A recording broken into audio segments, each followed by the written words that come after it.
Good evening, professors, doctors, and colleagues from everywhere. We are very honored today to have a very eminent professor worldwide and the pioneer of dialysis and hemodynamic filtration, Professor Bernard Canaud. He has a very long list of introduction. Professor Hani Hafiz will be for sure introducing him. I'm warm welcoming Professor Bernard Canaud from 3,000 doctors on my scientific group. Coming from the Middle East, we have entire Egypt, we have from Libya, Tunisia, Morocco, Algeria. We have as well from Asia, we have Saudi Arabia, Oman, Kuwait, Bahrain, Qatar, Jordan. So we have followers from everywhere. On behalf of the 3,000 doctors, I am really pleased to see you here online and very heartfelt thankful for your time to join us and to learn from your side about the unveiling intradialytic hypotension. On the other hand, I'm very, as well, very honored to have Professor Dr. Mohammed Hani Hafiz, the president of the AFRAN and the past president of the Egyptian Society of Nephrology. For sure, Professor Hani Hafiz, one of the pioneers of nephrology, not only from Egypt, but for the Middle East and all entire the world. I think this will be a very tremendous talk. We will have about 40 minutes, then we can open the discussion for our colleagues to have the opportunity to ask one of the pioneers in the field of nephrology, Professor Canaud. Please, Dr. Hani, I'm coming back later for the discussion. Thank you very much, Professor Hisham, for giving us this wonderful night and giving us the chance to meet an eminent figure in the world of nephrology, Professor Bernard Canaud. Professor Bernard Canaud is Emeritus Professor of Nephrology, Montpellier University School of Medicine in France. He received in 2009 the highest French Order of Merit, Légion d'honneur, from President Sarkozy for his medical achievement. Again, Professor Bernard Canaud brings with him over 40 years of experience and authority in the field of kidney disease and dialysis, being in the editorial board of more than a dozen important academic journals and having more than 350 peer-reviewed articles. Maybe the one of the latest of them was the CONVINCE trial, which demonstrated high-dose HDF and its effect on reduction of mortality, and it was awaited for a long period. Professor Canaud was the main participant in the European best practice guidelines for dialysis, for nutrition, for vascular access, and for many aspects of nephrology. He has been a former chief medical officer of Fresenius in Europe, Middle East, and Africa, and also a clinical in the clinical advisory board of Invisius. And of course, he is a great asset for us to be tonight with us, giving his expertise for all our nephrology colleagues who definitely started to put questions on the board even before starting. Yes. So I leave the floor now for Professor Bernard Canaud. Okay, good evening. Thank you very much, particularly for Professor Hisham and Professor Hani, for the kind words. This is too much. This is my pleasure and certainly my privilege to share tonight with you some thought about the intradialytic hypotension and certainly some practical aspect how to prevent intradialytic hypotension. The point is, of course, from my side, intradialytic hypotension is still very common in dialysis as a side effect of dialysis. And for the young fellow, certainly they will be interested to know a little bit more about the intradialytic hypotension as a manifestation of hemodynamic instability, because the term is used almost every day. As soon as you enter a dialysis unit, the first question will come to the physician or to the caregivers is to understand why the patient get hypotensive during the dialysis session and what is the impact of this, I would say, hypotension. And this is what I will try to cover in a few minutes. So unveiling intradialytic hypotension as a manifestation of hemodynamic instability. And the point is to make the link with what are the consequences, which is known as dialysis-induced systemic stress, because this is part of the consequence and certainly will affect, I would say, the outcome of the patient. I will show you in a minute. So what I will cover within the next 40 minutes is some definition, because intradialytic hypotension, I will show you in a minute, it's not so easy. If you ask 10 physicians, you will get 10 differences, 10 different answers about hypotension. Of course, hypotension is hypotension, but this is a very specific, I would say, understanding about intradialytic hypotension and what is the meaning and what are the consequences. So we need to make a link between the drop of the pressure and the consequences, and I will show you some elements. The second element would be the factors and all the pathophysiology links getting to this hypotension or intradialytic hemodynamic instability, the consequences, and of course, for the physician and the caregivers is to act and to mitigate this intradialytic hypotension in the take-home message. So, lot of elements. So the first is a definition. And of course, you have to be aware that intradialytic hypotension is a side effect of volume and sodium management, but not only. If we consider that 90–95% of the intradialytic hypotension is linked or is a consequence of the fluid and volume management, there is some study showing that hypotension starts even if you develop isovolemic dialysis. So that means there is something, and this is maybe 5 or 10%. We don't know exactly why, but there is some, I would say, intradialytic hypotension, which are not only mediated by the volume and the fluid depletion. It could be some element who are linked to the removal of substances, could be some interaction between the biocompatibility or bioincompatibility, whatever. But still, I would say today, the intradialytic hypotension, the side effect is, for my side, I would say 90–95% linked to the volume and sodium management. So the first step is, of course, you know that in the dialysis adequacy, the first element is to make sure that you correct the fluid overload of the patient. And this is what we call dry weight probing.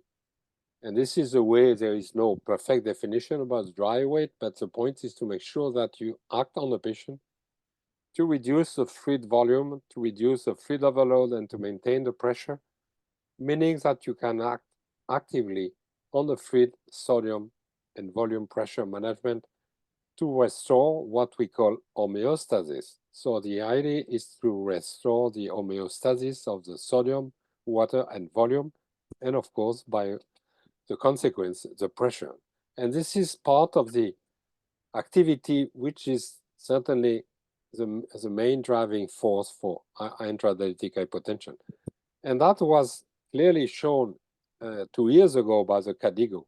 And I took these pictures from the Canaud showing that the fluid management is really a sort of, I would say, very delicate balance between hypovolemia, and euvolemia. So you need to restore this volemic condition of the patient. But of course, you understand that due to the intermittency of the treatment, you have different phases, and particularly during the interdialytic phase, the patient is getting volemic, hypervolemic, and then you get hypotension, you get edema, and you get dyspnea, and so on and so on. And during the dialysis session, you just get hypovolemic. So this is a sort of tide, I call it tide phenomenon, where you get a tide up and a tide down phenomenon But altogether, they create a lot of, I would say, hemodynamic effect or impact on the patient. On one side, you get hypovolemic, this is hypertension, cardiac remodeling, left ventricular hypertrophy. And on the left side, hypovolemic, this is hypotension, and also sort of, I would say, ischemic insults that you get on the heart, on the brain, on the kidney, on the gut, on everything. So you have different ways to affect what we know as a dialysis-induced systemic stress, just to get in perspective what are the consequences. Now, getting to the point of the definition, if you look, I just put in this cartoon 4 main definitions. I don't want to go into detail from the Canaud, from the UK renal registry, from European best practices, and the final one is from KDIGO. I don't want to go into detail of this element, but you see that it could be a decrease of systolic blood pressure by more than 20 millimeters of mercury. You get a symptom during hypotension. In Europe, we put decrease of 20 millimeters of mercury for the systolic, or decrease of this mean arterial pressure, plus minus symptoms who need, I would say, nurse intervention. So altogether, you get, I would say, some symptomatology. From the GSDT, from the Japanese, they said, okay, more than 30 millimeters of mercury. So all the definitions are right. I don't want to go into detail, but what is important to remember is certainly what we learn, and this is part of the KDIGO. Any decrease of systolic blood pressure should be considered as a sort of danger for the patient. Now, what is very dangerous for the patient is to get a very low systolic blood pressure, and the nadir is less than 90 millimeters of mercury, and I would say associated with symptoms or intervention. I will show you in a minute why. So just remember, any decrease, but the severe one is, I would say, considering systolic blood pressure less than 90 millimeters of mercury and symptom with intervention. Just remember this number. So whatever is the definition, the other one. Now, as I mentioned, if you look on this, what we call intradialytic morbidity. Intradialytic morbidity meaning that everything which is occurring during the dialysis session or in the peri-dialysis time, intradialytic hypotension is the most common symptom. If you look on this UK study, which was performed 10 or 12 years ago, did not change really, but if you see among the symptoms, 80%, 82% of the patient report fatigue after the dialysis session, but almost 3/4 had some intradialytic hypotension, cramps, dizziness, and so on and so on. But intradialytic hypertension, this is one of the most common symptomatology or symptom occurring during the dialysis session. So if you consider that the quality of life of the patient is, I would say, a concern for improving the quality of care of your patient, you have to consider intradialytic hypotension as the main factors to correct. So just remember that. Now, the second aspect is, of course, to understand what are the factors and the pathophysiologic link to this hypotension. I put in a very simple way and a sort of mechanistic approach what is reflecting hemodynamic stability during hemodialysis. So hemodynamic stability is a pressure that you get in the center of this triangle. And of course, as soon as you start by the ultrafiltration, this is the step 1.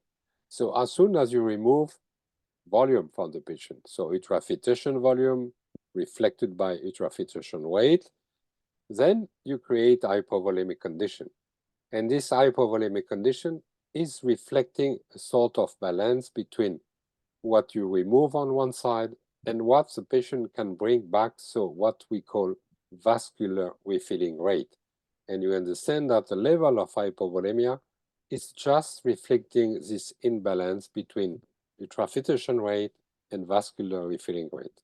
This is a very simple way to understand. Now, based on this element, of course, there is sort of hemodynamic response. And the hemodynamic response to hypovolemic or hypovolemia is, of course, to change element. One is a cardiac output, unfortunately, the cardiac output does not increase during the diazydation. Only one aspect can increase. This is heart rate. And I will show you in a minute, heart rate is affected by the sympathetic or parasympathetic imbalance. So the cardiac output. And the second element is vascular resistance. So based on these two elements, so cardiac output and vascular resistance, you get a sort of positive response to hypovolemic condition. But these two elements are depending on the sympathetic nervous system. And I will show you that a lot of patients on dialysis, unfortunately, they get, I would say, unbalance between the sympathetic and parasympathetic, meaning that this way to adjust heart rate and vascular resistance is not perfectly adapted. And again, depending on the release of mediators such as renin, angiotensin, and so on, adrenaline or the catecholamine, you get, I would say, strong response on the vascular resistance and cardiac output. So just put in perspective and remember this is a very simple, I would say, mechanistic approach to understand hemodynamic and stability or stability during dialysis. Now, the first step is, of course, as I mentioned, hypovolemia. And of course, if you just look on the left side to the right, you get a patient, which is a total body water with an intracellular, extracellular, volemic condition. The ultrafiltration, depending on the speed of the ultrafiltration and the vascular refilling capacity, you create this, I would say, fluid depletion. So, again, I will show you in a minute. In some patients, the vascular refilling capacity is very high. That could reflect tremendous fluid overload of the patient, who would reflect some I would say, body permeability, but it's also in some patients very low. I will show you in a minute, and we can make a measurement during the dialysis based on what we call relative blood volume change. This is a way to make an assessment about this refilling vascular capacity. So you need to know what is the vascular refilling capacity for your patient, because this is also an indicator what could be the maximum ultrafiltration or what would be the optimal ultrafiltration rate to move on a critical hypovolemic condition. I will show you. So what is now what we call critical hypovolemia? Critical hypovolemia, this is a state where the contraction of the volemia is so high that at the end, the hemodynamic response of the patient is overpassed. What does that mean? If you get hypovolemic condition, as I mentioned, of course, there is a way to maintain the volemia is to increase, I would say, the hematocrit or to increase oncotic pressure. So that means the total protein concentration or to increase the tonicity. I will come to this point with the natremia. This is a way to prevent, I would say, tremendous, I would say, critical hypovolemia. The second element is, of course, is to reduce ultrafiltration rate. I will come to this point, because if you reduce ultrafiltration rate, then you facilitate the vascular refilling capacity or the vascular refilling rate. And this is a very simple way that we know to reduce, I would say, ultrafiltration. Either you increase the treatment time, I will show you in a minute, or you reduce the total ultrafiltration developed in your patient. So increasing time, I know it's really not appreciated by the patient, meaning that if you are not able to reduce fluid intake, salt intake, then the only way is to increase frequency or to increase treatment time. And the third aspect is, of course, to increase either the vascular resistance or the cardiac output, in other way to modify the sympathetic tone activity. I will show you in a minute that we have some tools to act on this element, and particularly, as we discussed a few minutes ago, by the cold. If you just reduce the thermal, if you just create negative thermal balance in your patient, so creating, I would say, cool diazate, then you create a sort of heat stress reaction, meaning that the patient will increase the vascular resistance. I will show you in a minute. So there is some way to act against this hypovolemic condition. You You have that on the slide. Now, if you put in perspective, what are the factors implicated in the intradiabetic hypotension? I just selected, I would say, two main groups. One on the top is a dialysis prescription. This is very important to remember. Hypotension, intradiabetic hypertension is certainly driven by your dialysis prescription. But the other one is a population or the patient profile. Because again, as I mentioned, some patients could tolerate much more, I would say, free depletion as compared to the other one, depending on the free status, depending on the cardiac condition, depending on the sympathetic nerve system. So two groups of factors, and that will show you in a minute. If you look at the prescription-related factors, there is a lot of factors, but I split in what I call major factors and minor factors. So major factors, you see ultrafiltration volume. This is certainly, if you don't get ultrafiltration, you will not observe a lot of hypertension. Treatment time, dialysis modality, and I will show you the impact on some modality. The volume control, or what we have embark on a dialysis machine when we can act on the volume control of the patient, temperature control, and dialysis sodium. This is the main factors who can affect, who can be used to affect intradialytic hypertension. Now, other factors, I put minor factors, could be medication.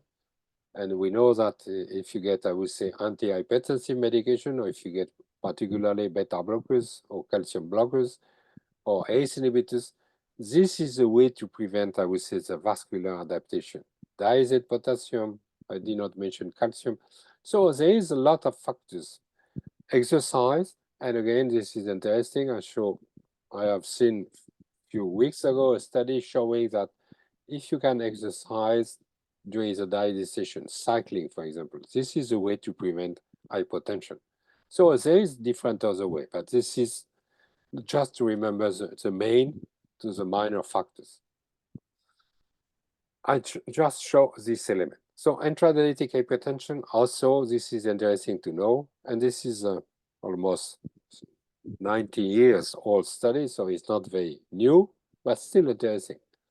In that case, the study was a prospective study where they make a measurement about the blood volume using, at that time, the quitline system, which is a way to make the blood volume change during the dialysis session. And what they did, they observed in a 60 prevalent patient, and they monitored a lot of dialysis session.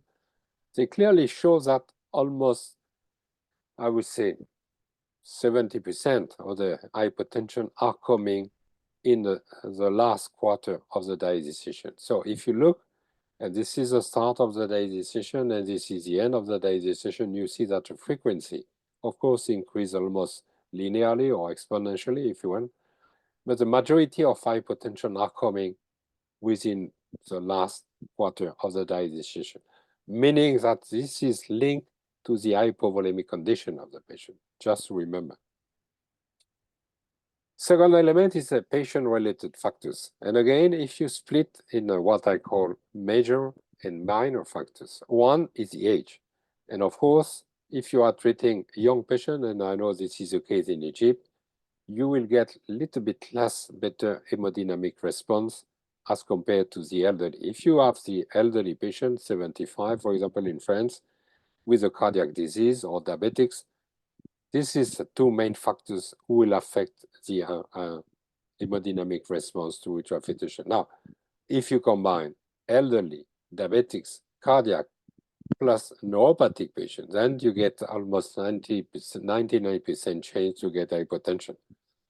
And again, there is some minor factors such as the comorbid condition, the vascular disease, malnutrition, hypoalbuminemia, anemia, medication.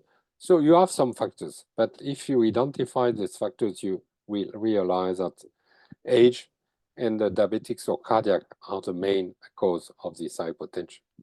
And again, coming from the same study, this is the German study, 19 years old. This is interesting for you understanding.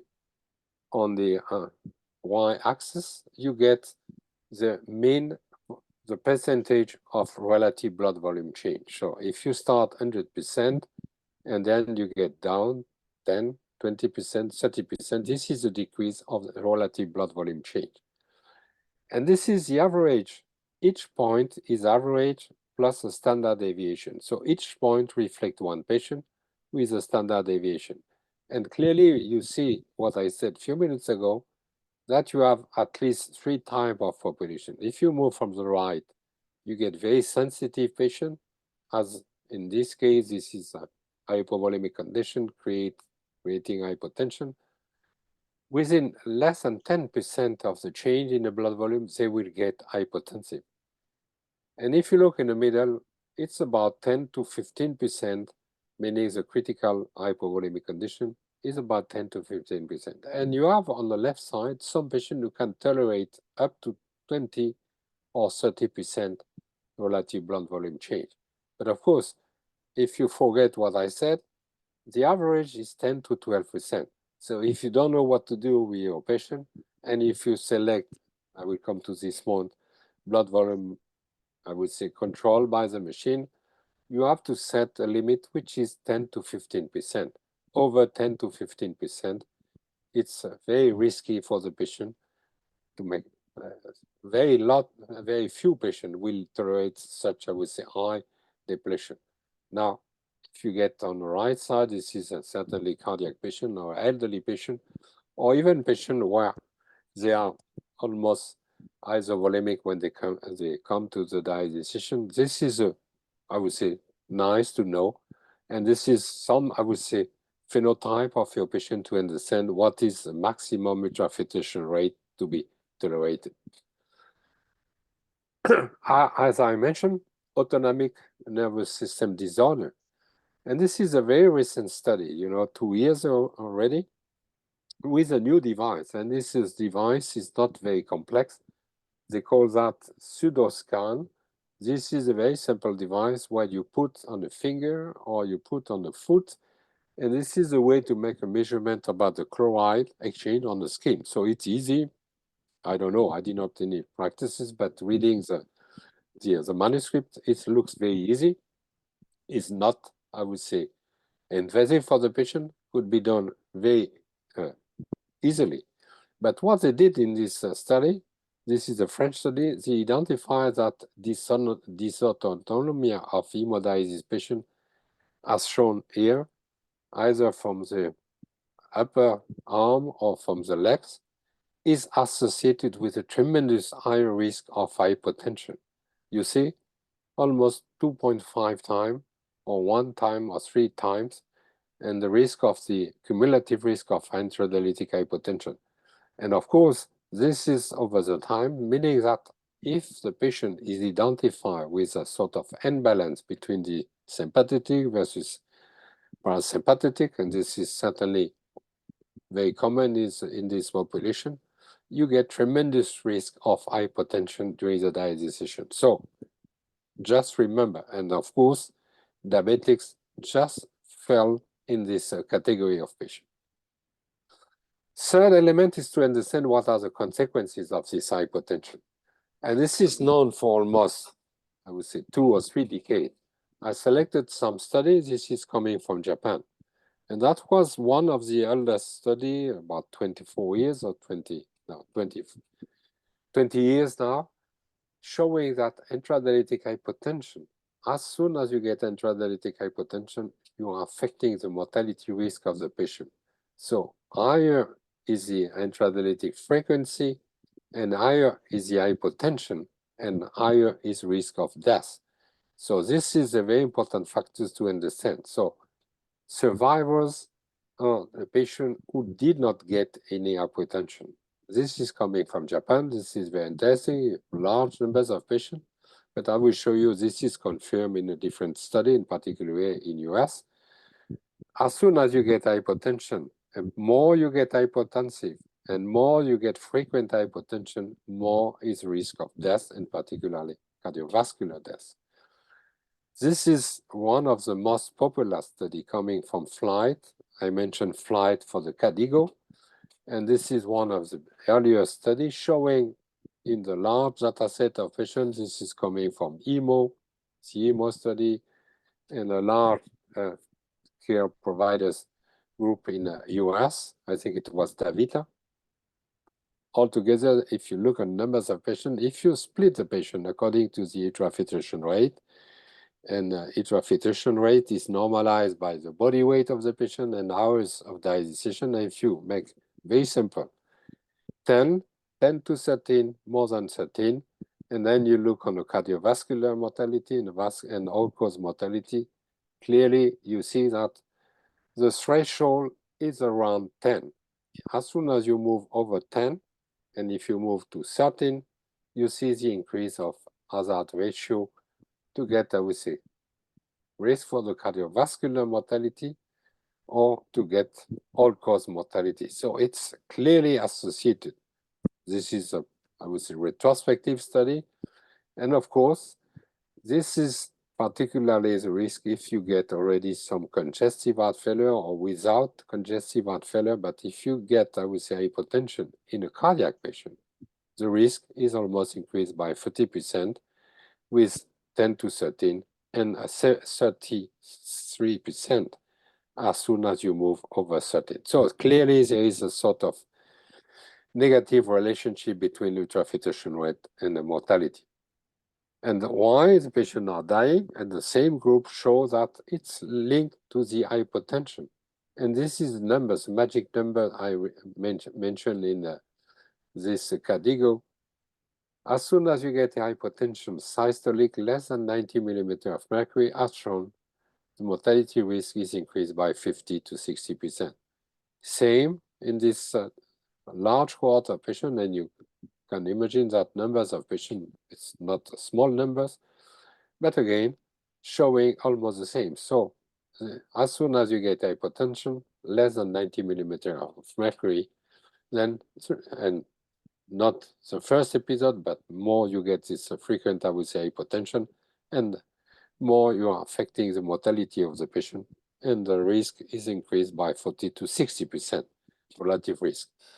And the drop of 20% is not significant. A drop of 30% is not significant. Canaud, EMO, you see that is the only one, and this is why nadir 90 millimeter mercury for systolic drop has been retained as a sort of markers. Another point, and this is part of what I call hemodynamic stress. And as I mentioned, the patient on dialysis is just on a cycling phenomenon. And as I mentioned, this is what we call tide phenomenon, the up and the down phenomenon. Up is reflected in this study, almost 13 years or 14 years old. Interestingly, they implanted in the dialysis patient a sensor in the pulmonary artery where the monitors 24 hours for 7 days, and the pressure inside the lung, inside the right atrium, the right ventricle, and the left ventricular pressure. Just to show, this is the blue line I put here. This is the normal arterial pressure in a normal subject. If you see the patient, they never get in this level. They are very high or very low, meaning that they get hypervolemic with high pressure in the arterial lungs, or very low, meaning that this is reflecting, I would say, hypervolemic condition of the patient. But not only, as I mentioned, on the hypovolemic condition during the dialysis session, you get another stress, which is hypovolemic and ischemic stress. So the patient, you have to understand that the patient on dialysis, they get from this hypervolemic to hypovolemic, meaning that they get, I would say, hemodynamic consequences, and you know, consequences are on the heart, on the brain, on the arteriopathia, on the gut, on the kidney. I will show you in a minute. So this is the reflecting what dialysis-induced systematic stress is coming. And just a summary, this is a very simple cartoon to understand. From the atrial filtration through the intradialytic hypotension, that are the consequences of what we call ischemic and organ damage. For the cardiac system, this is what we call cardiac stunning, the brain, and you know that there is a lot of cognitive dysfunction. And also, if you make MRI, you will see, and that was done by McIntyre, showing that there is a lot of lesion coming in white matters, gut translocation, arteriopathic inflammation, liver abnormality, and also we learn this is the best way to kill the kidney function, since losing kidney function in dialysis is certainly reflected this intradialytic hypotension and repetitive ischemic insult of the kidney. So this is one aspect. Now, we know the consequences. The idea is to try to understand how we can act and mitigate this intradialytic hypertension. Just to make simple, I put 6 types of actions that we can do from the left to the right. And of course, I will show from elements. One is the dialysis modality, treatment time, the blood volume monitoring or the blood volume management, because it's a little bit more than monitoring, thermal balance, sodium management, and what is coming, what we call predictive medicine. But this is a little bit more for the futuristic approach. So if you look, and this is a study from Locatelli. So if you consider dialysis modality, that was, again, 14 years old, this is a prospective study showing that intradialytic hypertension is less as compared to hemodialysis and hemofiltration. So you reduce by 50% the incidence of hypertension with hemodiafiltration as compared to the hemofiltration and as compared to hemodialysis. So very simple approach is, of course, to apply the hemodiafiltration to reduce intradialytic hypertension. Now, this is confirmed in a French study, which was reported a few years ago in a very specific population. This is in the elderly, and in this study, the mean age as shown on the slide is 76. So we are not talking about a young population, we are talking of a very old population, showing that, again, hemodiafiltration may reduce by 11% any form of hypertension, any asymptomatic hypertension. So this is one aspect. Second element, of course, it's if you want to move, and certainly more physiologic, this is the treatment time. And I selected this study, which is done by Kotanko a few years ago, showing that the incidence of intradialytic hypertension is inversely correlated with the treatment time. What I put intensive hemodialysis. Intensive hemodialysis, this is nocturnal, this is more frequent or almost daily. But as soon as you move to more frequent or longer dialysis, then you reduce tremendously the incidence of hypertension. So if you don't want to put very complex element, increase the treatment time or increase the frequency of your dialysis session, or combine hemodialysis plus ultrafiltration, and then you can reduce intradialytic hypertension while you can correct the fluid overload of your patient. This is a recent study from the French group showing that daily, so this is a short daily hemodialysis, this is a way to reduce intradialytic hypertension, and it's not a magic treatment. This is just a way by reducing ultrafiltration rate, and you can keep, I would say, low hypertension with this way of treating. That has been confirmed by several studies, but this is coming from UK, from Jeffries and the McIntyre groups, showing that intensive hemodialysis, this is a way to reduce ultrafiltration rate, to reduce intradialytic hypertension, and to reduce cardiac stress. So if you look on the top, so ultrafiltration volume, this is a conventional hemodialysis, and this is intensive hemodialysis with a in-center short daily, nocturnal, or daily hemodialysis. You see that you can reduce clearly the ultrafiltration volume per session. And if you reduce the ultrafiltration volume, you reduce ultrafiltration rate. And by the way, you reduce cardiac stunning, which is reflected by the abnormality of the wall motion of the left ventricular, so there is a nice relationship.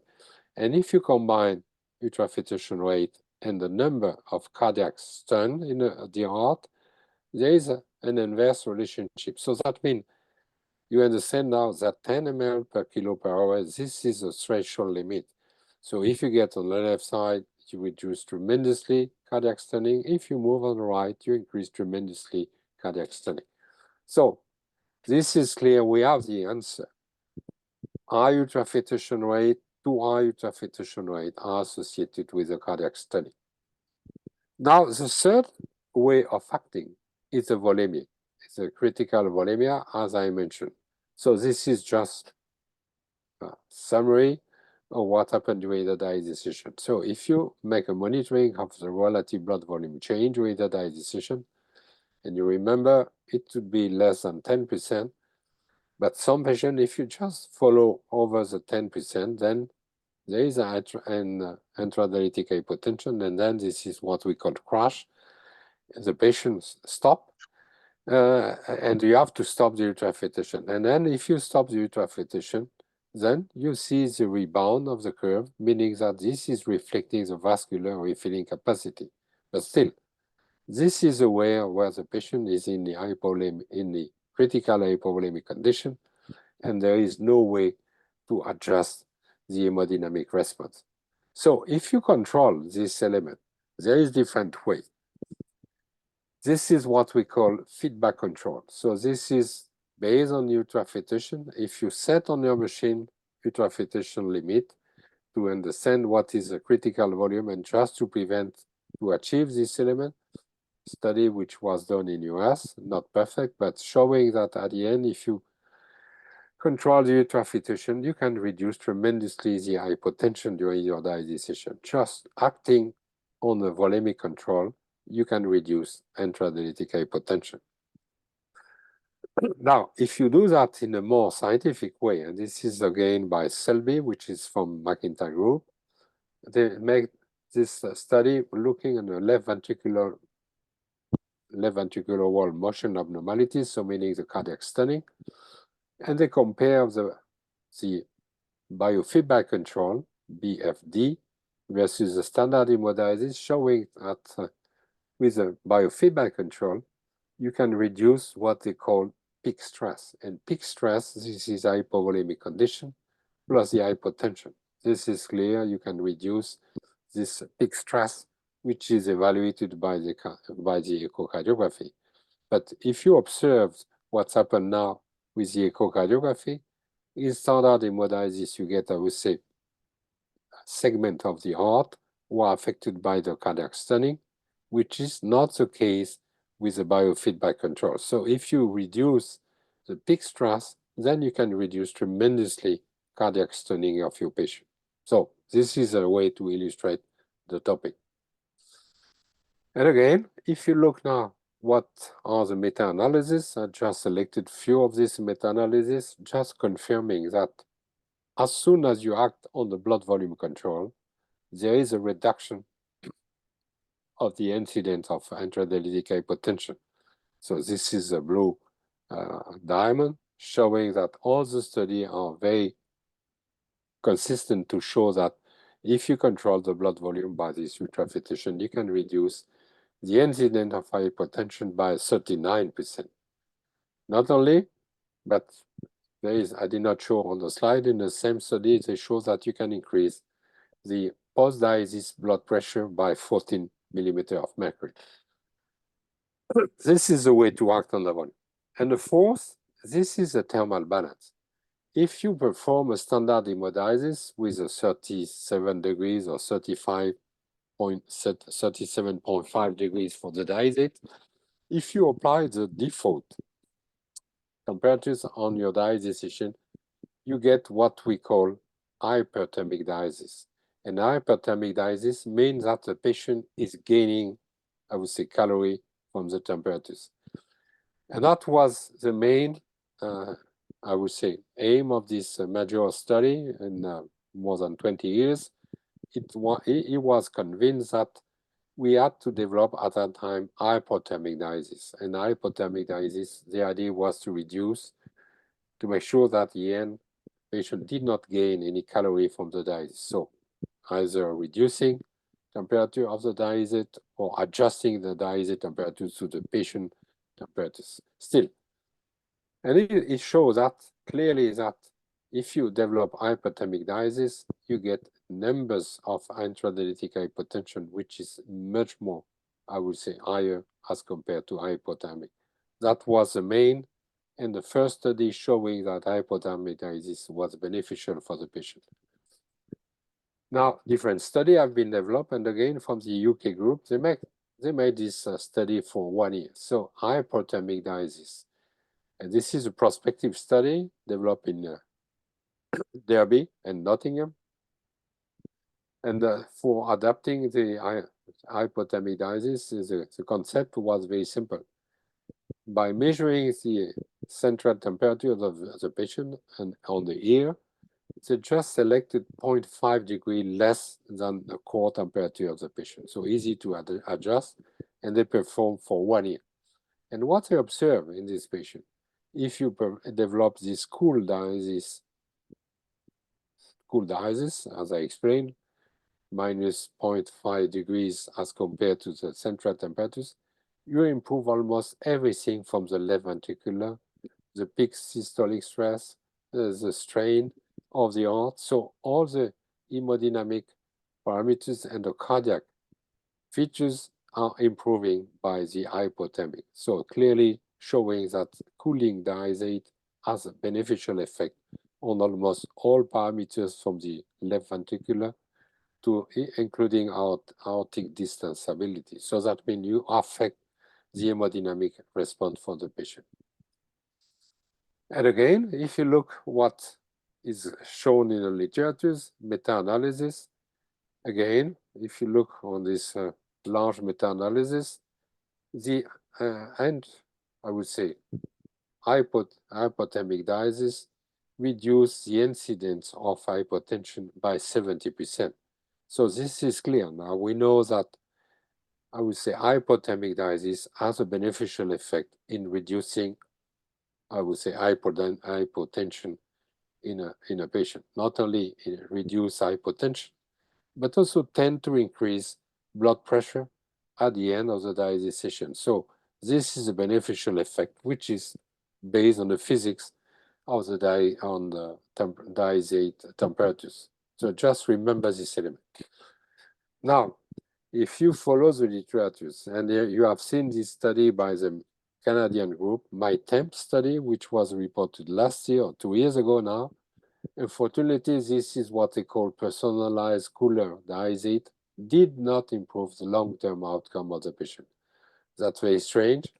But if you look at the cardiovascular event and the cardiovascular, I would say, mortality was not changed, and including the intradialytic hypotension. So if you believe me, I said we have so many studies showing that hypothermic dialysis is beneficial for the patient. Now, if you look on real life in this Canadian study, there is no beneficial effect or no cardioprotective effect. Now, if you look inside the study, and unfortunately, I don't understand why the Lancet was not so critical about the study, you have to understand that the measurement of the pressure was not collected by each dialysis session. It was just on the selection of centers and the randomly selected centers and the randomly selected inside the center of the patient where they make measurement of the blood pressure of the patient. So I don't understand, but this is something which is from the methodological aspect very critical. Okay, this is facts. I cannot make any more comment. And the last, not the last, but the fifth point is the sodium. And sodium management is certainly something we have to consider much more, I would say, in the future. Now, if you look on this study, the idea is just to understand how the sodium management could be done. And the sodium management, of course, is not only the weight loss due to hypotension, but could be dialysate sodium concentration. In this study, the idea was to compare the sodium management which is provided by the machine to I would say, two elements. One is the ultrafiltration and the regular hemodialysis. So the idea is, of course, if you select a machine and you select what we call isonatremic condition, meaning that you set the dialysis machine to make sure that the dialysate sodium is aligned to the dialysate sodium to the patient's sodium. This is a condition which is developed by the machine. And then you compare to isolated ultrafiltration. And you know that isolated ultrafiltration, this is the best way to develop isonatremic, I would say, removal of volume. And then in this randomized study, they just compare isolated ultrafiltration to isonatremic condition. As shown, the module from the machine is following perfectly what is the isolated ultrafiltration. And then after 90 minutes, you restart the dialysation on the regular way. And at the end, you look what is the impact on sodium, on the plasma sodium and sodium mass balance. But still, what is shown is, of course, if you are using on a sodium control module in a dialysis machine, you can achieve the equivalent of isolated ultrafiltration. So what are the beneficial effects now of making isonatremic dialysis as compared to standard, I would say, dialysate sodium concentration? One, this is to reduce, I would say, plasma sodium concentration change or tonicity change.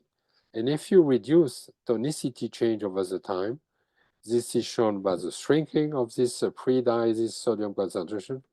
This is a way to explain or to reduce thirst, because the tonicity, this is a way to stimulate the thirst. So by reducing this tonicity fluctuation during the dialysation, then you modulate the thirst, and then next, you reduce the thirst, and then you reduce interdialytic weight gain. So this is a way to understand why it's beneficial.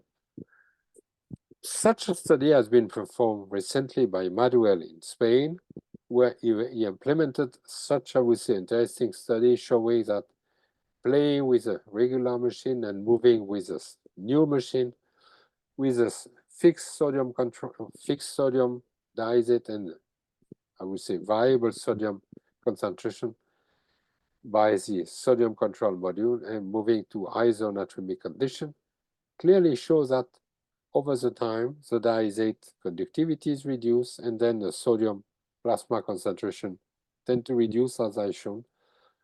Then you control the sodium mass balance, you reduce interdialytic weight, and you reduce also the dialytic symptomatology. So showing that at the end, moving to more physiologic isonatremic dialysis is beneficial for the patient. This is a Spanish study. It was shown in Italy a few years ago also with a different technologies. This is not on the hemodialysis machine, but this is HFR, which is a Belco, now Medtronic system, showing that if you make this HFR equilibrium, this is isonatremic condition, you can preserve the blood pressure over the time during the dialysation, so you prevent hypotension. But again, if you compare now the regular hemodialysis to this isonatremic condition, symptomatic hypotension is reduced, intradialytic symptoms are reduced, and the nurse intervention are reduced. So that means there is a beneficial effect to make isonatremic condition. And the last point, which is the features, but we don't have a lot of information, this is what we call predictive medicine. If you get access to large data set of patient, if you can monitor the patient over the time, then you can anticipate what would be the best ultrafiltration rate, what would be the best ultrafiltration profile, the sodium concentration to prevent hypotension. So that could be a new way.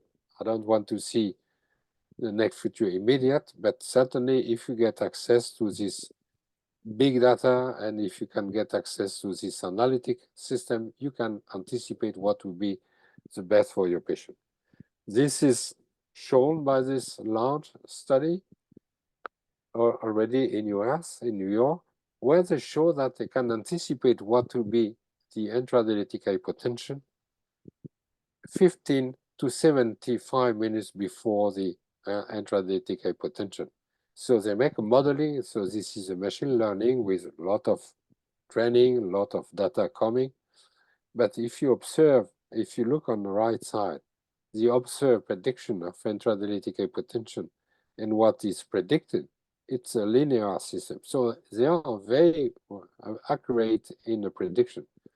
And then in this case, the intradiabetic hypertension was 16%, but they can anticipate almost immediately within 15 to 75 minutes, and they define what are the main factors or who can affect, I would say, the intradiabetic hypertension, nadir drop, blood flow rate, treatment time, ultrafiltration, and so on and so on. So they can anticipate and they can, I would say, predict what would be the intradiabetic hypertension risk, like we do for the forecasting in the time.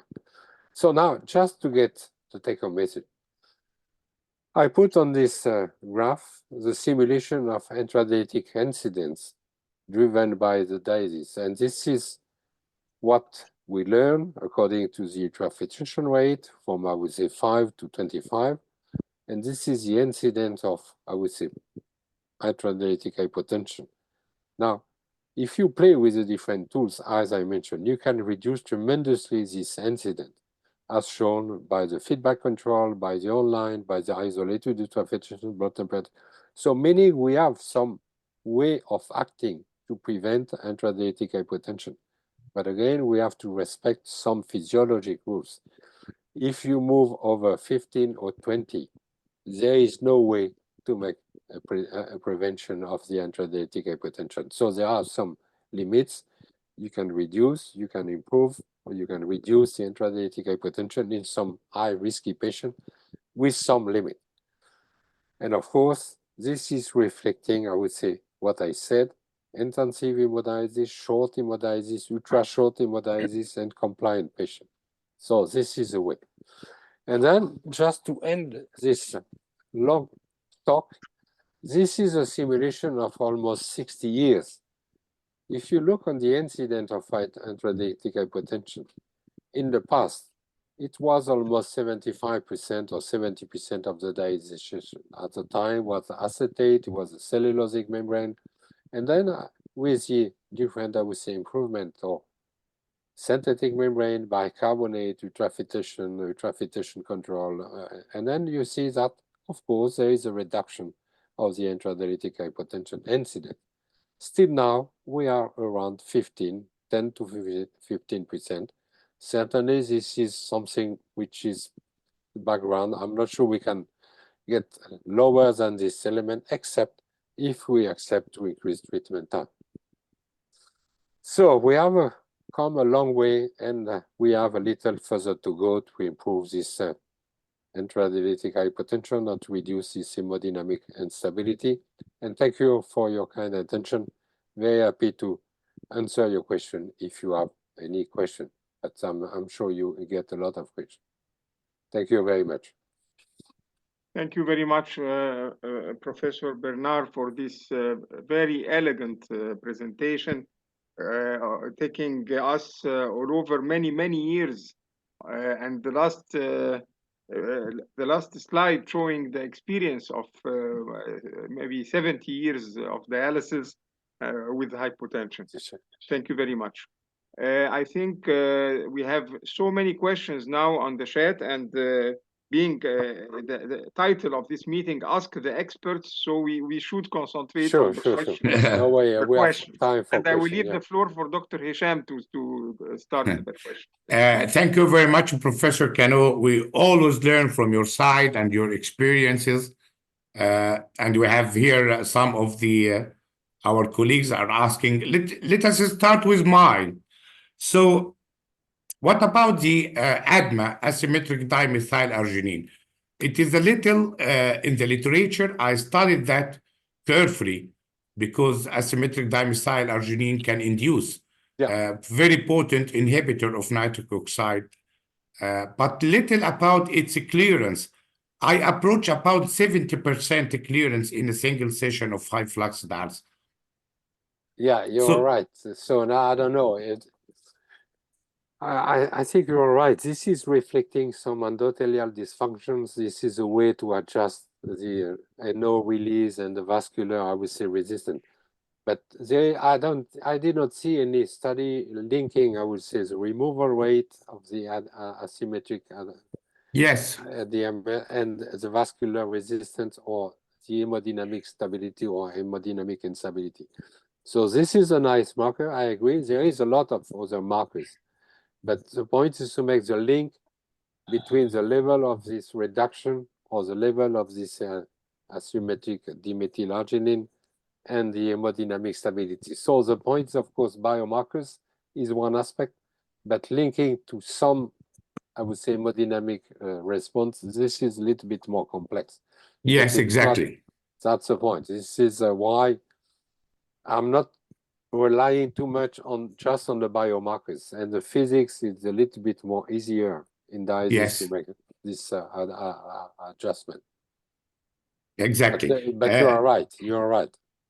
Yes, I got 70% reduction rate, but on long standing scenarios for dialysis with hypotension needs more attention. My second question about the refilling lake. Yeah. We know that the refilling rate is delayed for 30 minutes, about for 30 minutes.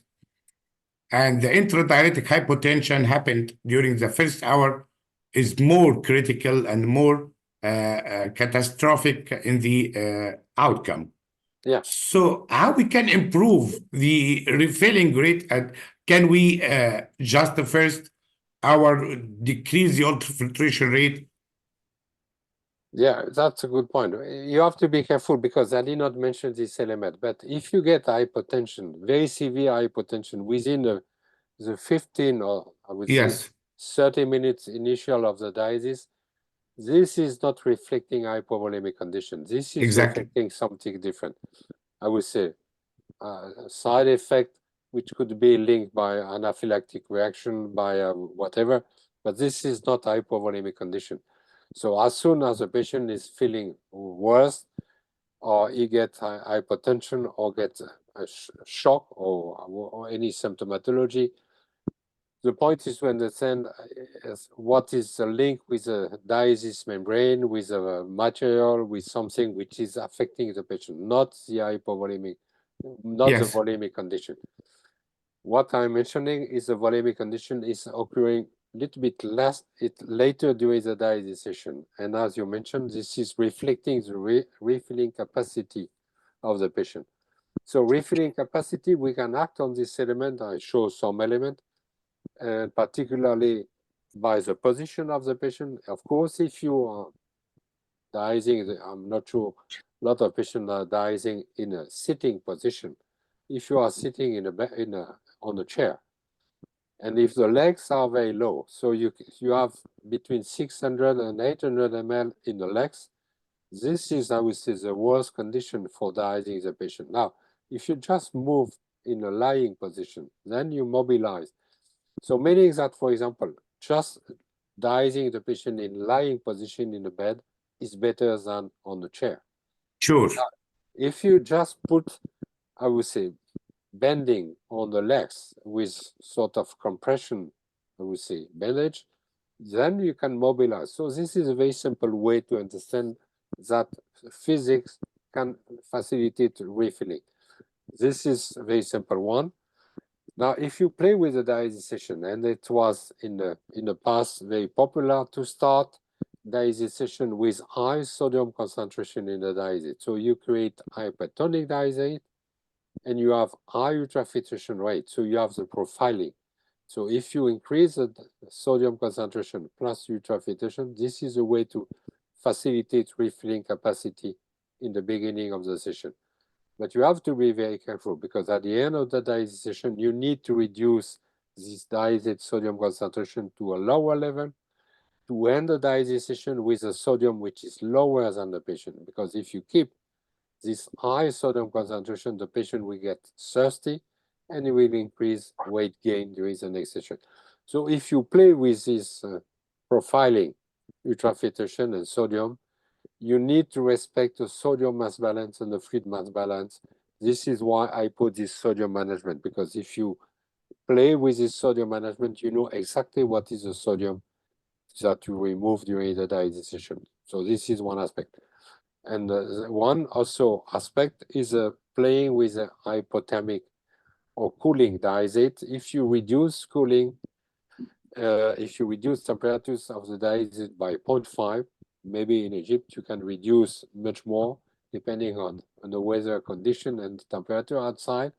In France, it's difficult to move lower than 0.5 degrees as from the central temperatures of the tympanic temperatures of the patient. But maybe in Egypt, if you get higher temperatures, you cool down the patient. Then by cooling down, there is a way of creating a sort of cool stress, meaning that you increase the vascular resistance capacity. So and by the way, you refill the patient from the venous system, because the vascular contraction that you get is on the arterial side, good for the pressure. But if you get the same on the venous side, this is a way to increase refilling capacity. So this is why the cooling diazide has beneficial effect to the patient. You act on the pressure on the arterial side, you act on the heart rate, and you act on the venous return of the patient. So this is some, I would say, practical things. Some steps, yes. Some steps. Professor Said Khamis, do you have any comment or questions? Thank you, Professor Sham. Thank you, Professor Hani. And thank you so much, Professor Bernard, for this elegant presentation as usual. If you allow me to ask one question regarding the issue or the other side or the other face of the coin regarding the intradialytic hypertension rather than hypotension. You know, it is it is a very challenging problem, and up till now it is not solvable. So my question divided into two parts. Number one, from your own experience, as most of the literature actually didn't clarify this point. From your own experience, what is the roadmap or the action plan to do with such patients? That's number one. Number two, nowadays, I'm thinking to start a study using this HDF for such a patient, based on the putative issue that may be removing a vasoconstrictive X or Y uremic toxin by as a middle molecule, I mean. Endothelin. Endothelin as well. May improve this issue. Should I start this study or no need to start? Thank you so much. Yeah, this is a very good question. Of course, I was supposed to talk about intradialytic hypotension. I was not talking about hypertension. But still, this is a very important question, because if you look in the literature, it's between 15 to 20% of the patient who get this, what we call paradoxical hypertension. Yeah. Because this is paradoxical hypertension, is the hypertension which is occurring during the diazydation and sometimes getting very high at the end of the diazydation. So this is very paradoxical, because you deplete the patient on one side, and rather than you're getting hypotension, you get this hypertension. So there are a lot of hypotheses, and there are a lot of ways of acting on this element.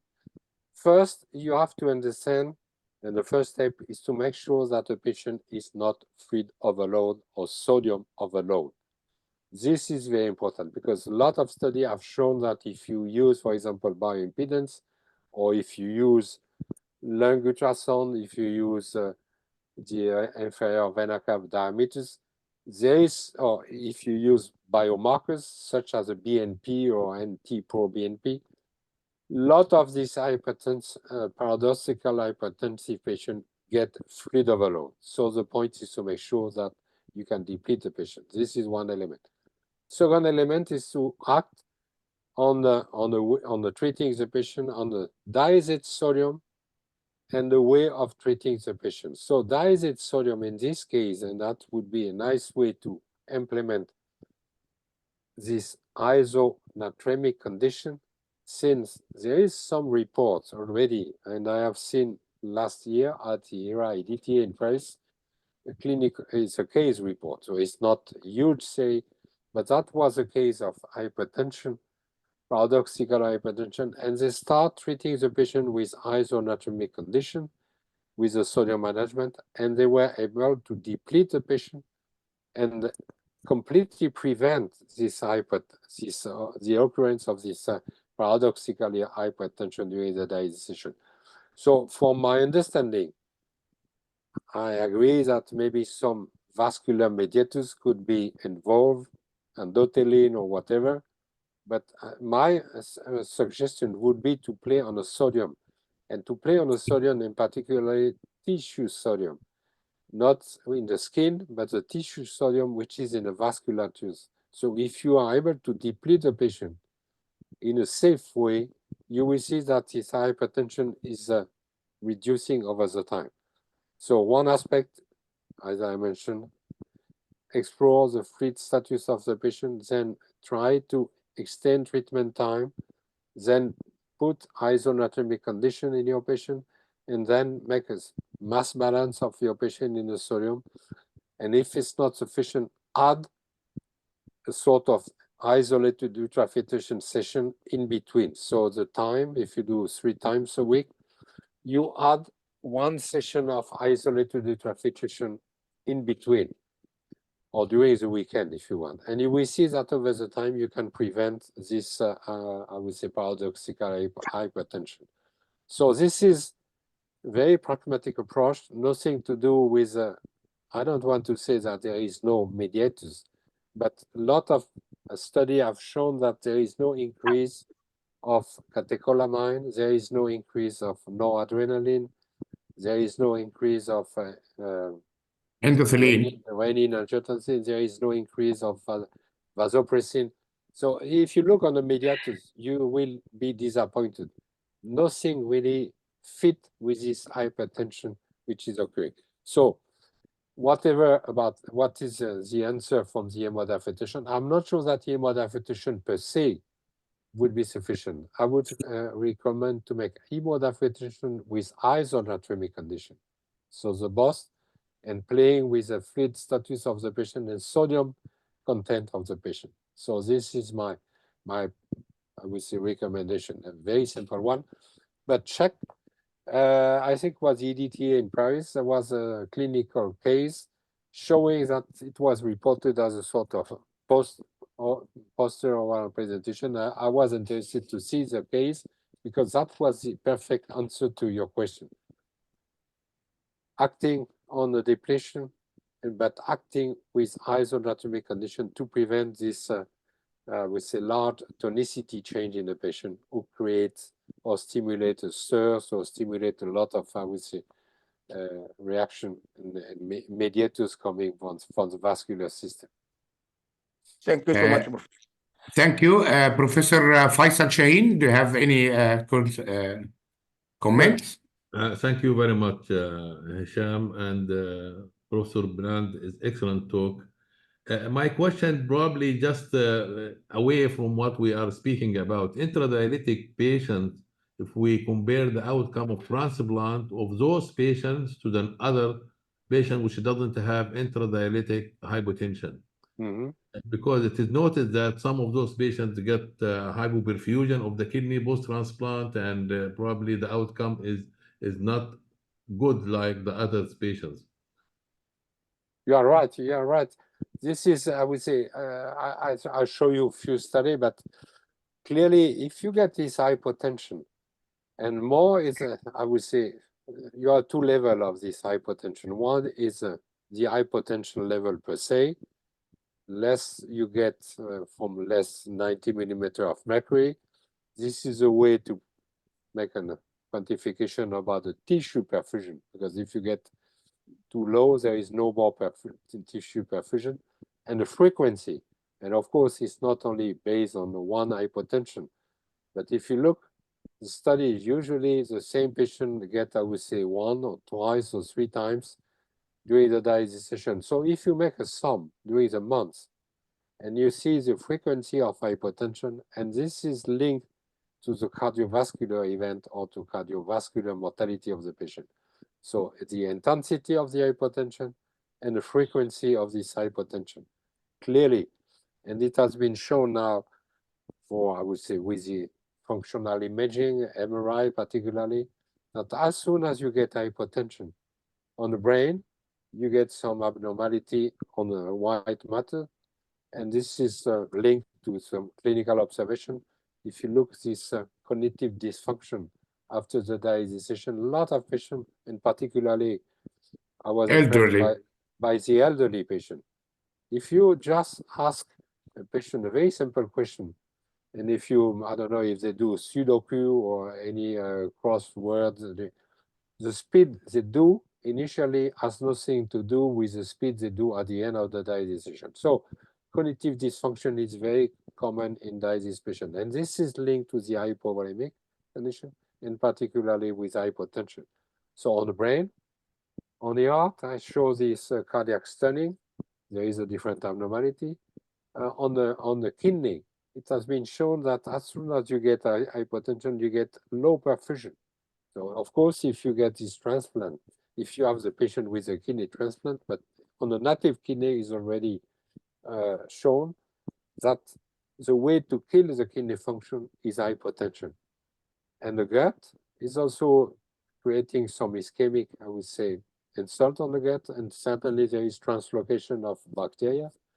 This is associated. So we have a lot of complete pictures. We know that hypotension, and more it's frequent, is associated with end organ damage from the brain, from the heart, from the kidney, from the liver, from the gut, and from the arteriopathy.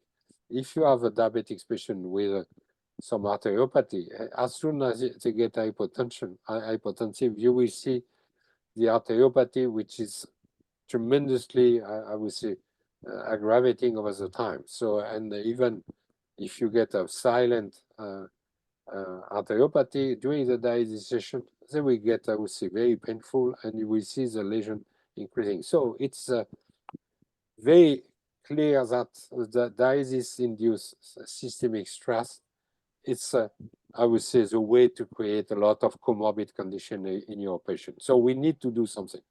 Thank you. Thank you very much. Thank you very much, Professor Faisal and Professor Bernard. We will have some question. I know that you are tired enough, but I will have just italics messages. I will answer some of them just to have a breath. One of our colleagues, Abdul Hamid, is asking about midodrine. I know that this is the last line of treatment, but he is asking, is it have a mortality or not, highest mortality or not? So the midodrine was very popular in a few, I don't know, 10 or 15, 20 years ago. It's not anymore. But it's not, I would say a lot of substances have been tested, but at the end, they did not bring any beneficial effect to the patient. So you need to tackle what is the cause of the hypertension and not trying to correct. To give midodrine, yes. Yeah, to midodrine. Yeah. Don't jump to midodrine. You have to follow the procedure, as Professor Canaud said, that we have this is midodrine is the last and ever step. I think not all patients will need. Another question is saying about eating. Definitely eating will have splanchnic pressure, blood flow will increase 30%, and for sure you can use glucose-containing dialysate. Yeah, correct. That's the point. Obviously, I did not mention, but in some, I would say, specific patient, and particularly if you get this splanchnic flow, yes, 30% more, with some arteriopathy of the gut, or the meal during the digestion is not well tolerated, and you get a splanchnic sequestration, and then you get hypotension. So we ask usually to have a meal before or after, but it's not recommended during the digestion. You are right. Yeah. Thank you very much. Coming from Ahmed is asking about the role of albumin infusion in case of hypoalbuminemia. Definitely, this will improve the oncotic pressure and the feeding rate. So if patient hypoalbuminemia, what is important is not to give albumin. Why? your patient is low in albumin. Yeah, so low albumin. You have to ask about inflammation, malnutrition. That's important. Yeah, you're another, right. That's the point. It's albumin, of course, it works because if you increase your but why? concentration. But the point is to understand why the albumin is not staying in the vascular system. If you get inflamed, so what your albumin you put in the patient is going to the interstitial and then will not stay inside the vascular system. So this is, you're right. The point is to understand why the patient is hypoalbuminemic. We have to check that, yes. Yeah. From Masoud Khairi is asking about some patients complain of muscle cramps, but did not develop severe intradialytic hypotension. This is also an interesting point. That could be reflecting, I would say, speed of the water or the flux of the water and the sodium. So that could reflect and could be improved by the isonatremic dialysis, as I mentioned.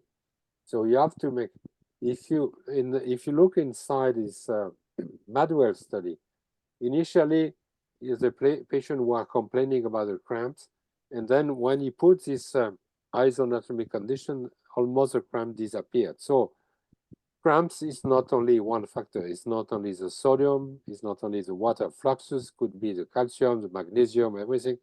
But still, as soon as you get cramps, we know that, for example, changing the sodium concentration will improve or reduce the cramp frequency. So isonatremic condition is a nice way to prevent cramps if the patient is. It is the key of isonatremic is the key.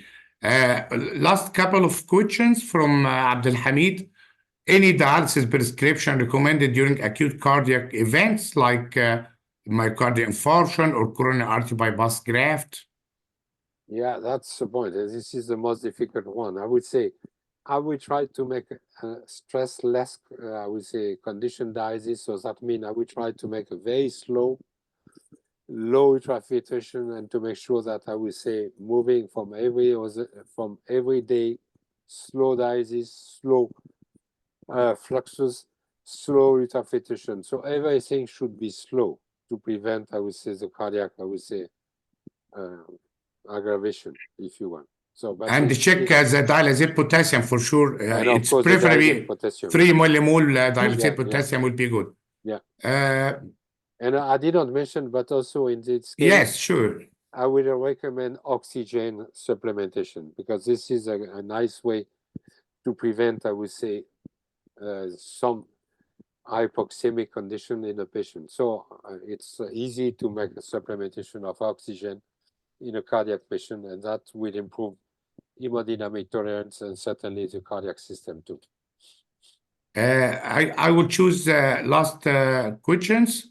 There is no rule of L-carnitine for prevention of intradialytic hypotension. One last question is sometimes in some patients that they start dialysis, and this question coming from Mustafa El-Emery, sometimes patients start dialysis with systolic 90 millimeter mercury, and they can tolerate ultrafiltration.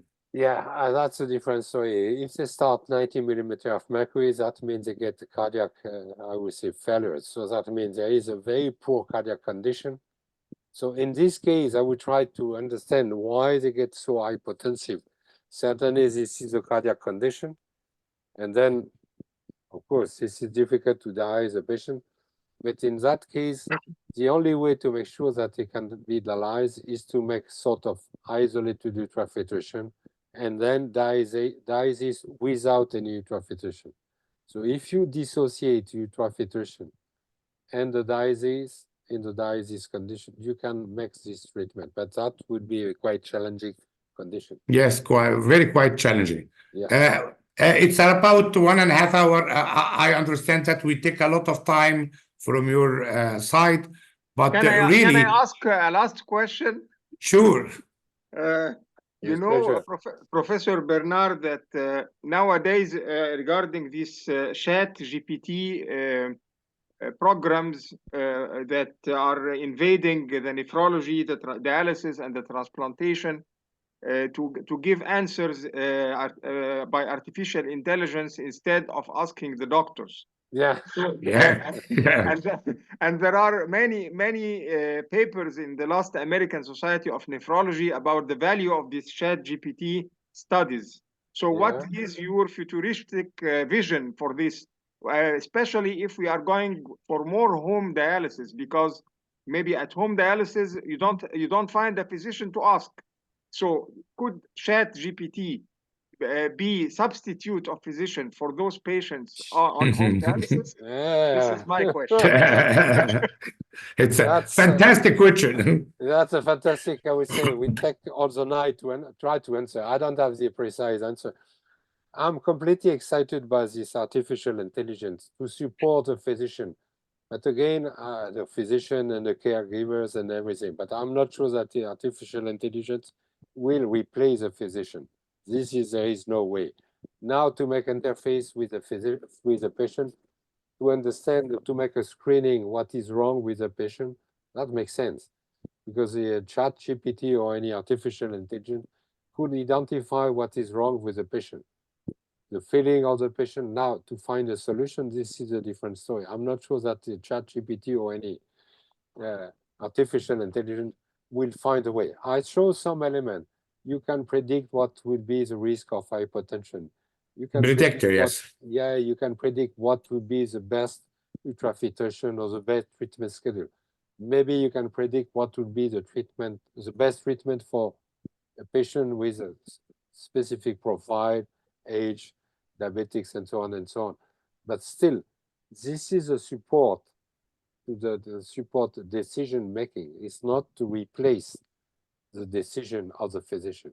So I think there is space for the physician, the nurses, technician, to keep their own work. No way. I'm still confident. Keeping all them working. Thank you very much. We will continue the chatting and the question on the chat. I understand that we are 24/7 on the WhatsApp group for the 3,000 doctors. I'm doing my best to answer all other questions, and I keep Professor Dr. Hani just after thanking deeply my friend and looking forward meeting you in February. Just to enjoying sometimes with you, and I'll keep Professor Dr. Hani just to close the meeting. Thank you very much, Professor Hisham, for this very nice night. And thank you very much, Professor Bernard Canaud. We don't want the time to finish. We still want more meet the experts for hypertension and for all the problems of dialysis, and we expect more and more sessions of this type. I think it was very good, very interactive, and futuristic also. And I hope to see you in Cairo next month, inshallah. Thank you very much, all. Thank you for the kind invitation, and Happy New Year's. Happy New Year, Professor. Thank you very much. Thank you very much. All professors who were attending, thank you very much. Thank you so much. Have a good night. Thank you. Bye-bye. Bye-bye. Thank you. Bye.